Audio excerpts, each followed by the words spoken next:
Spoiler alert! What did you say? I can assure you we are at this part. We are at this part. Coachella. Coachella. Does anybody do you all know Coachella? Big festival in California. So we performed at Coachella on the 17th of April of last year. Behind the stage, to the side of the ramp, our band has gathered.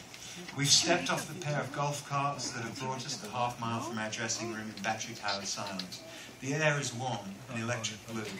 We acknowledge each other without words, using nods and smiles, backslaps and other gestures of encouragement. Instincts surge. Every other concern falls away. Since 1981, we've released our songs on vinyl, cassette tape, CD, digital audio tape, mini-disc, ringtones, MP3, streaming and download for purchase or rental.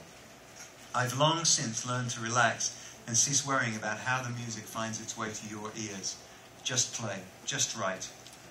As long as I keep those calluses on my fingertips hard and maintain an enthusiasm for making music, I'll be happy most of the time.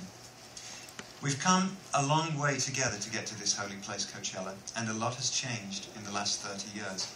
Cell phones, computers, SUVs, nose hair trimmers, supplements, Propecia, paperless itineraries, in-room humidifiers, steam rooms, saunas and gyms, pre-show massage, Twitter, Spotify and Amazon, touring with 3,000 songs in my pocket. I need to change that. It's 30,000 now. I've got songs in my pocket and 30 books on an iPad.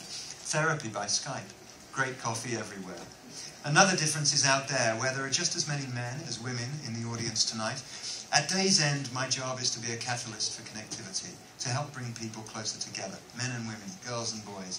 That's what the music has done for me. What hasn't changed are the notes that run up and down the neck of the bass, and the feeling that hits you when one note rubs against another in a way that sets the hair up on the back of your neck, and the sound of the crowd, and the feeling of adrenaline that charges through my body when I hear it, holding that 4-string machine gun on stage, less than 6 feet away from you. Simon is running through his vocal warm-ups, which we so often rib him about. Nick has a plastic cup in his left hand and is taking sips from it, now reaching his right hand upward to flash a snapshot on his camera.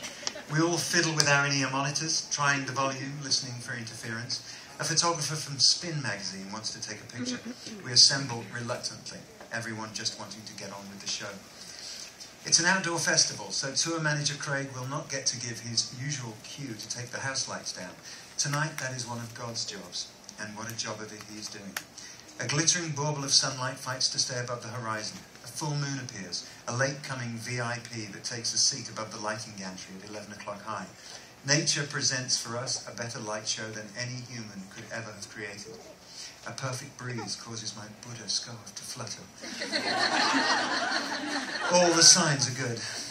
We walk together up the ramp. The stage is set, the electronics are primed, the audience ready. Nick walks on first, in a black net snood borrowed from Lady Gaga.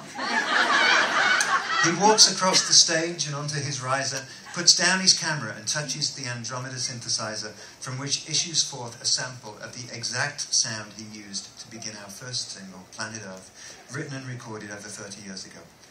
My heart is pounding. There is no better time than this. When I'm about to take the stage and the future belongs to me, this is what the moment feels like as I walk out onto the stage one more time.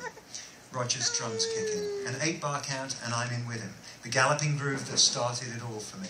30,000 California kids, eyes and teeth smiling, cameras and cell phones popping, a million tiny seductions all at once. And the music never sounded better. Thank you.